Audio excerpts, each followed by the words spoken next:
जय Jagannath. Knee pain आंठू Bathar केतेटा घरोई exercise आपन को कहूँ।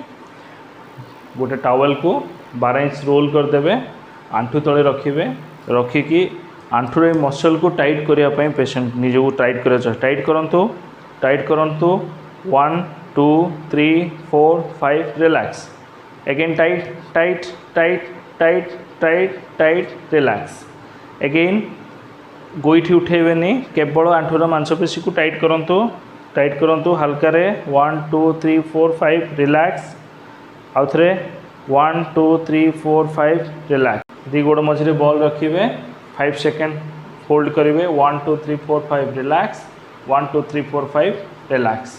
जदि बॉल नहीं आपण पाखे घरे देन आपण गोटे पिलो को फोल्ड करके दी आंठू मझे रखिपारे देन प्रेस करें 1 2 3 4 5 करके रिलैक्स करें।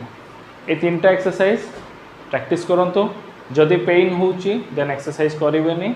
ड्यूरेशन आपण मसल पावर उपरे डिपेंड करे। स्टार्टिंग करंतु 5 रु अप टू 15-20 पर्यंत नहीं पारे।